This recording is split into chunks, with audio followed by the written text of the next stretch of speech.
a young prince from the rugged hills of Macedon, with eyes that held the fire of 1,000 suns. In an age of giants, he would cast the longest shadow. This is the story of Alexander the Great, a man who didn't just walk into history, he charged into it, where destiny was forged not in palaces, but in the dust and blood of combat. You could see it in the way he stood alone, surveying the world from a windswept hill, his cloak billowing like a king's banner. He wasn't just looking at the horizon. He was looking at his future, a future that stretched far beyond the borders of his small kingdom. He was not born a warrior. He was forged into one.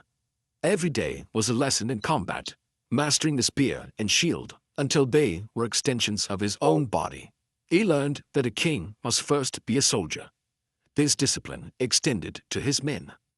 The Macedonian phalanx was a fearsome sight, a bristling forest of sarissas, long pikes that created an unbreakable wall of steel. They moved as one, a single, disciplined organism, ready to march to the ends of the earth for their king. But Alexander's strength was not just in his arm, it was in his mind. He was a student of the great Aristotle, and he devoured knowledge as hungrily as he craved conquest. By torchlight, he studied the strategies of past heroes, the philosophies of great thinkers, and the histories of fallen empires. He understood that wars are won, not only on the battlefield, but in the mind of the commander. He was a scholar and a soldier, a philosopher and a king. Yet, as Alexander looked east, dreaming of worlds to conquer, others, closer to home, were filled with doubt. In the hallowed halls of Athens and Sparta, Greek leaders whispered their concerns. Was he too young, too reckless? They saw a boy playing at being a king, blind to the dangers that lay ahead. But their caution could not chain the eagle.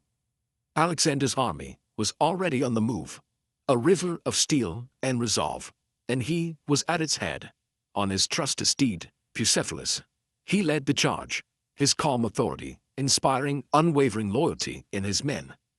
They were not just following a king, they were following a vision, and in the east, the object of that vision, the Persian Empire, stood. It was the largest empire the world had ever known.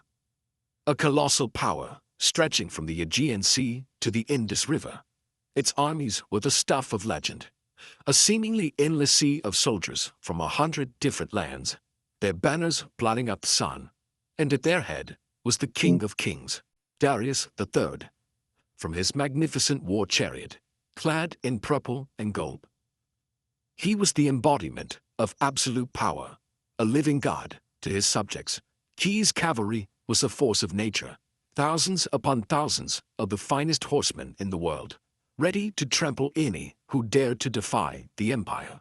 From his vantage point, Darius looked upon his vast army with unshakable confidence.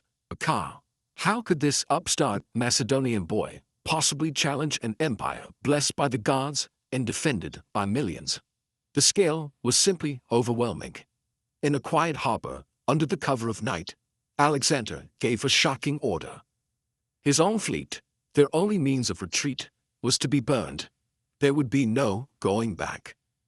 The flames climbed into the night sky, devouring the ships, their masts collapsing like dying giants. On the shore, his soldiers watched in stunned silence. He was forging their destiny. With the smoke of their pass still hanging in the air, the Macedonian army marched on, deeper into the heart of the Persian Empire. They were a band of brothers now, bound by a shared, irreversible fate. Alexander rode at their head, his focus absolute, his presence a constant source of strength. They marched toward a place whose name would echo to eternity, Gargamella. The Persian king had his engineers meticulously level the ground, clearing it of any terrain that might hinder his greatest weapon, the fearsome scythed chariots. Their wheels fitted with long, sharp blades designed to slice through enemy formations.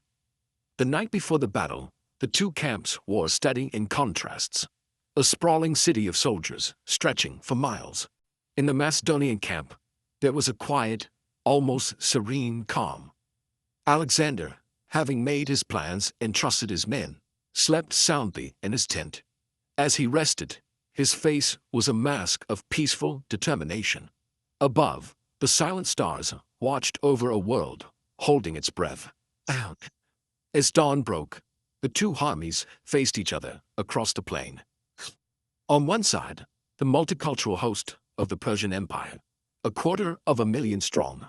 On the other, Alexander's 47,000 Macedonians and Greeks, outnumbered but unyielding. The sheer scale was breathtaking. This was more than a battle. Alexander took his position on the right flank, his elite companion cavalry at his side. At the center of the Persian line stood Darius, surrounded by his personal guard, the Immortals, a formidable wall of flesh and steel. The battle began not with a furious charge, but with a strange and brilliant maneuver. Alexander began to move his entire army diagonally to the right, seemingly marching right off the battlefield. In the chaos of the massive Persian redeployment, a subtle strain appeared in their line. To counter this, Darius was forced to commit more troops from his center. And in that moment, it happened. Small gap, a fleeting weakness, opened in the Persian line, right near Darius himself. His eyes, always scanning, always analyzing, locked onto the briefest of opportunities. He wheeled his cavalry around, forming them into a devastating wedge formation, a spearhead aimed at the very heart of the Persian army. The earth thundered as thousands of hooves pounded the ground, a cavalry avalanche of bronze, iron, and courage. Alexander, at the very tip of the wedge, charged directly at the King of Kings. Across the field, two worlds, two destinies, collided. If you were captivated by the story of ambition and destiny, make sure to like, subscribe, and hit the notification bell for more epic tales from history.